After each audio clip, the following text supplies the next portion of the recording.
Como é que você explica isso? Transtorno bipolar tipo 2, 1.900 visualizações. É fácil e difícil ao mesmo tempo. Como eu falei antes, psiquiatria é um universo de desconhecimento geral. Nesse vídeo da semana de ontem, eu me referi mais uma vez a dizer que as pessoas usam, por exemplo, a palavra depressão como um genérico em psiquiatria. Qualquer coisa é depressão. E quando diz que é grave, é fortíssimo. Depressão fortíssima. Mas quando alguém me liga e diz, eu tenho um paciente com depressão, eu me preparo para receber desde um retardo mental grave a demência de Alzheimer. Pode ser qualquer coisa, porque tudo cai nessa pecha de depressão.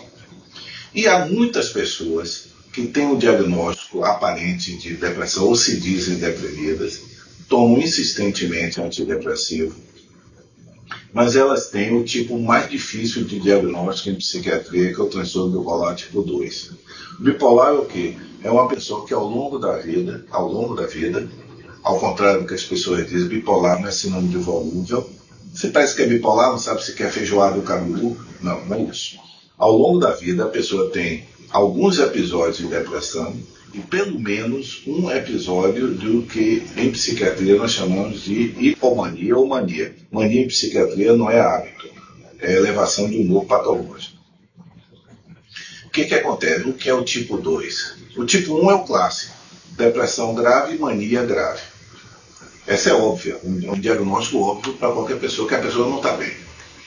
O tipo 2 é o mais complicado, é uma pessoa que tem depressão e de vez em quando ela tem uma pequena elevação de humor, que não é vista como patológica, porque parece ser um resgate do mal-estar depressivo. Mas também, doutor, depois de passar 6 meses mal, ela sair, começar a se vestir, começar a namorar, assim, chegar tarde, as pessoas não consideram. Qual é o efeito disso, desse desconhecimento? É que o antidepressivo usado nessas pessoas piora o quadro. Tem que usar o estabilizador de humor.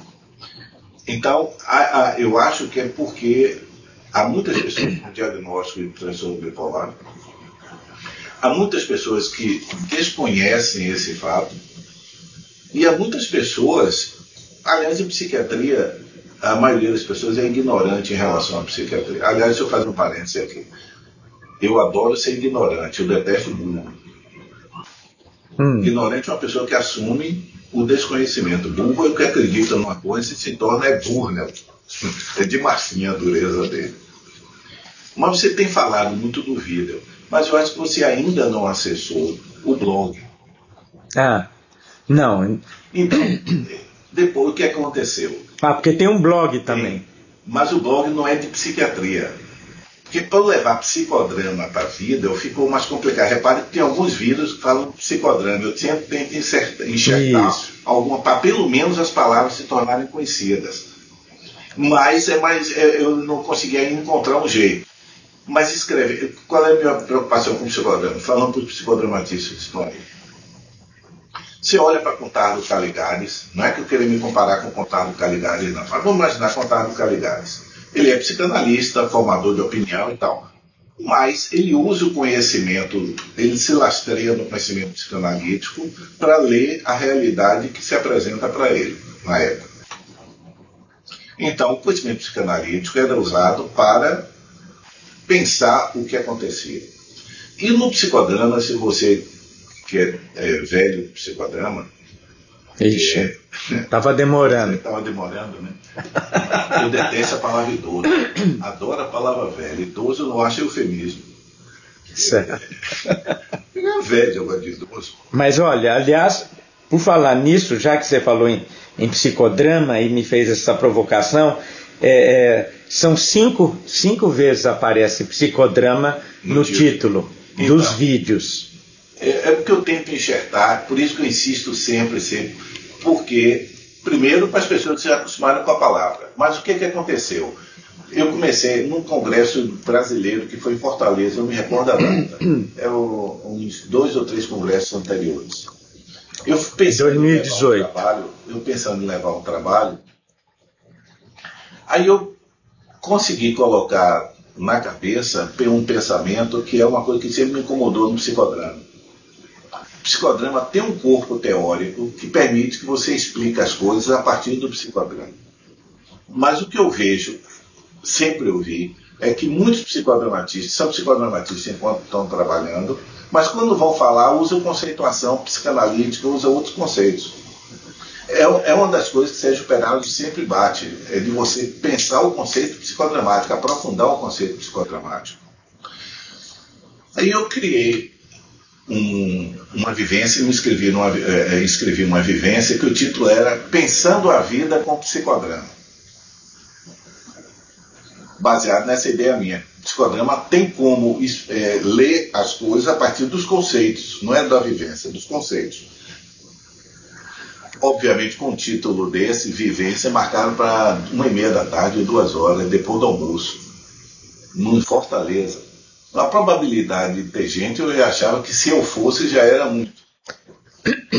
A sala era pequena, era uma sala retangular.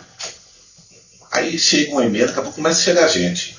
Ficou só uma faixa vazia aqui. A sala lotou. Se você me perguntar, como as pessoas me perguntaram, então o que é que você vai fazer? Eu disse, não sei. Eu só tenho um título. Eu tenho um título e uma ideia. O que é que nós fizemos nesse dia?